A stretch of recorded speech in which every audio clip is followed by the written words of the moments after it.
हाल ही में नीट की परीक्षा फिर से कराई गई। ऐसे में पेरेंट्स के लिए सबसे बड़ी चुनौती ये होती है कि जिस दौरान बच्चे एग्जाम सेंटर में अंदर होंगे, उस वक्त पेरेंट्स कहाँ पर स्टे करेंगे, उनका खाना पीना और बाकी चीज़ों का इंतजाम कौन करेगा। देश के अलग अलग हिस्सों से अक्सर धर्म और पहचान के आधार पर भेदभाव की खबरें सामने आती हैं, लेकिन महाराष्ट्र के भिवंडी शहर से इन दिनों इंसानियत, मोहब्बत और सामाजिक एकता की एक बेहद प्रेरणादायक मिसाल सामने आई है। नीट यूजी परीक्षा के दौरान जब देश भर से हजारों छात्र अपने अभिभावकों के साथ भिवंडी पहुंचे, तो भीषण गर्मी, उमस और लंबे इंतजार ने लोगों की मुश्किलें बढ़ा दी। परीक्षा केंद्रों के बाहर घंटों खड़े रहना पेरेंट्स के लिए चुनौतीपूर्ण था। ऐसे समय में स्थानीय मुस्लिम समाज, मस्जिदों, दारुल उलूम दीनियात, आवासीय समितियों और सामाजिक संगठनों ने आगे बढ़कर मानवता की एक ऐसी मिसाल पेश की जिसने हर संवेदनशील व्यक्ति का दिल जीत लिया। शहर की कई मस्जिदों और सामाजिक संस्थाओं ने अपने दरवाजे सभी अभिभावकों के लिए खोल दिए। बिना किसी भेदभाव के हर समुदाय के लोगों का स्वागत किया गया। हिंदू, मुस्लिम, सिख और ईसाई सभी को समान सम्मान और सुविधाएं दी गई। इन स्थानों पर लोगों के लिए छायादार और ठंडी जगहों की व्यवस्था की गई। पंखों से सुसज्जित हॉल, बैठने के लिए साफ और आरामदायक जगह, पीने का ठंडा पानी, चाय और नाश्ता, सब कुछ पूर्ण निस्वार्थ भावना के साथ उपलब्ध कराया गया। महिलाओं और बच्चों के लिए अलग और सुरक्षित बैठने की विशेष व्यवस्था की गई ताकि किसी को कोई असुविधा ना हो।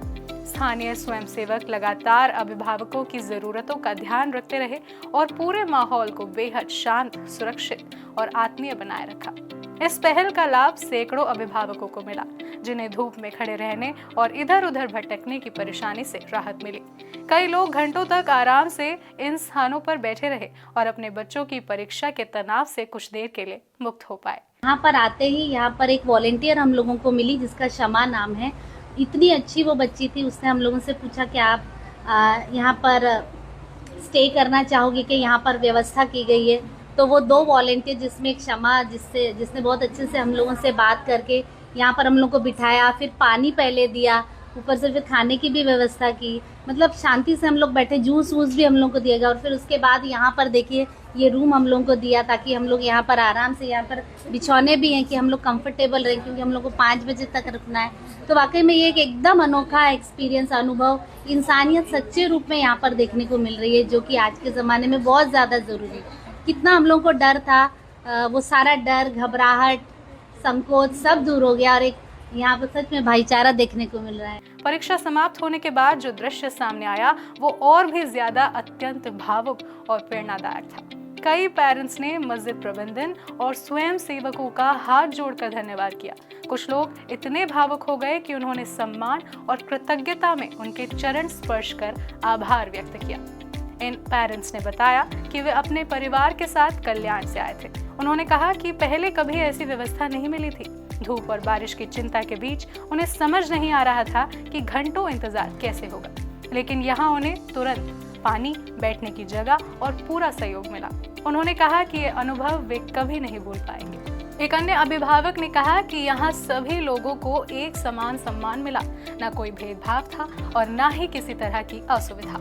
हर व्यक्ति को घर जैसा माहौल मिला, जिससे उनका तनाव पूरी तरह खत्म हो गया। स्थानीय लोगों के अनुसार ये कोई पहली बार नहीं है जब भिवंडी में इस तरह की सामाजिक पहल हुई है। मस्जिद प्रबंधन और सामाजिक संगठन पहले भी समय समय पर ऐसे मानवीय कार्य करते रहे हैं। इस पूरे आयोजन में स्थानीय स्वयंसेवकों और जनप्रतिनिधियों की भी अहम भूमिका रही, जिन्होंने मिलकर ये सुनिश्चित किया कि किसी भी परिवार को कोई परेशानी ना हो और हर अभिभावक मानसिक रूप से सहज रह सके। गौरतलब है कि 21 जून को आयोजित नीट यूजी परीक्षा में देश भर से लगभग 22 लाख से अधिक अभ्यर्थी शामिल हुए थे। इतनी बड़ी परीक्षा व्यवस्था के दौरान देश के कई हिस्सों में अभिभावकों को लंबे समय तक इंतजार करना पड़ा। ऐसे में भिवंडी की ये पहल एक बड़ी राहत बनकर सामने आई। ये घटना केवल एक सामाजिक सेवा नहीं, बल्कि भारत की गंगा जमुनी तहजीब का जीवंत उदाहरण है। ये दिखाती है कि जब बात इंसानियत और भविष्य की होती है तो धर्म, जाति और समुदाय की दीवारें खुद ब खुद छोटी हो जाती हैं। भिवंडी ने ये संदेश दिया है कि असली पहचान हमारा धर्म नहीं बल्कि संवेदनशीलता, सहयोग और दूसरों के लिए आगे बढ़कर मदद करने की भावना है। आज जब समाज को विभाजन नहीं बल्कि एकता, संवाद और सहयोग की जरूरत है, तब भिवंडी की ये मिसाल आने वाली पीढ़ियों के लिए एक प्रेरणा बनकर सामने आती है कि इंसानियत ही सबसे बड़ा धर्म है। अगर आपको ऐसी खबरें अच्छी लगती हैं तो हमारे चैनल को ज़रूर सब्सक्राइब कीजिए। हम आशा करते हैं कि हम आपको इसी प्रकार आगे भी ऐसा कंटेंट परोसते रहेंगे। नमस्कार।